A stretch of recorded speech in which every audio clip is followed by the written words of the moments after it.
and Freedom gathering in Phoenix. It starts, I think, tomorrow. I will be joining it Friday and Saturday. And this is at the Phoenix Convention Center.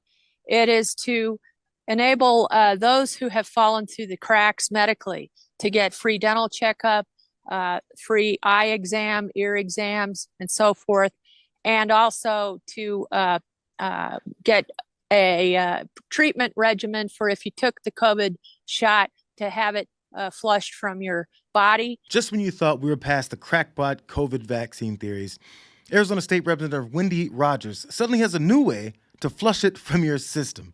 Yep, it's campaign season. So candidates without appealing political agendas need something to get voters riled up so they won't notice that nothing is being done to enhance their lives. Even Democratic candidates were using old boogeyman Anthony Fauci for clout. We only have 4.2% of the globe's population, but we had 16% of the COVID deaths in this country, and that was from bad policy. There's countries that did the opposite of what we did, that provided ivermectin, hydroxychloroquine, other early treatments to their populations, and had 1/200th of our death rate. Was it ivermectin, or was it a lack of a timely response from a president that infamously downplayed the crisis from the very beginning? It's going to disappear. One day, it's like a miracle. It will disappear. It will go away. Just stay calm. It will go away. It'll go very quickly. I think we're going to be in very good shape. You know, it is going away, and it will go away, and we're going to have a great victory.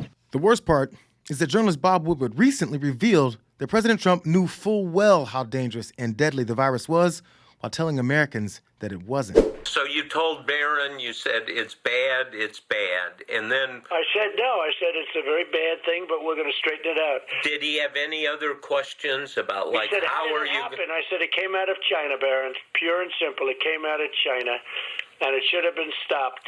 And to be honest with you, Barron, they should have let it be known it was a problem 2 months earlier, and we wouldn't. The world would now. We have 141 countries have it now. And I said the world wouldn't have a problem. We could have stopped it easily. They should have let it be known 2 months earlier, like around January, when the president knew but didn't let it be known. What is the first person who made you see how serious this was going to be? China, when I saw how many people were dying. But wasn't that in early February when you talked to President No, Xi? it was earlier than that. Look, I did the stop. I think in January sometime, toward the later part of January, Bob. Yes. I suspect if you say, sir, full mobilization at Manhattan Project level here. No matter what I do, they'll always tell you bad. Okay, but you know what? I don't care. I think people want, even people who don't like you, people who are opposed to you, want this country to succeed. No, I think there are some people that would rather have it not succeed. Okay, that's a big statement, right? I hope not. I mean, okay, well, I disagree with you. There are some people that would rather have it not succeed so that they could possibly beat me in the election. But they're irrelevant. They're significant, and they're lying, and they control some of the media, not all of it. I'm doing fine in much of the media, but there's a lot of really fake news out there, Bob. As usual, with the former president, it was about not looking bad in the next election. Definitely not about protecting or notifying Americans in time to prepare. And with all that purposeful incompetence swirling around the White House, Dr. Fauci became the political target for blame. From masks to closures to the vaccine, the Republican presidential candidates once advocated for. Here's the thing. The vaccinations, I mean, we obviously have 13 million people have been vaccinated. We're over 80, I think 82, 83% of those over 50 have gotten shots. Well over 90% of seniors have gotten at least one shot.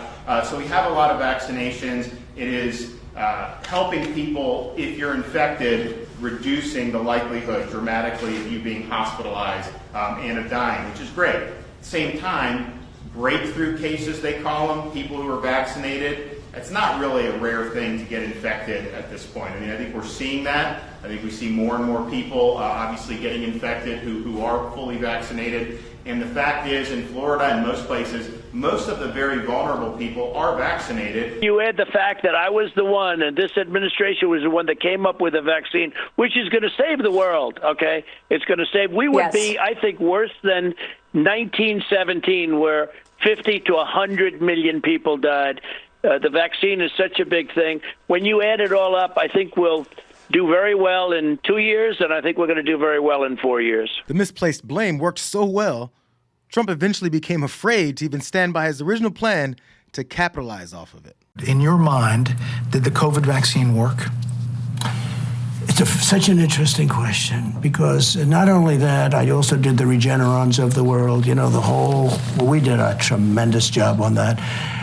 But we had a wet vaccine. I really don't want to talk about it because as a Republican, it's not a great thing to talk about because for some reason, it's just not. Ah, yes. It's campaign season, where new lies are told and old ones are recycled. But the real question is, are we going to buy it again?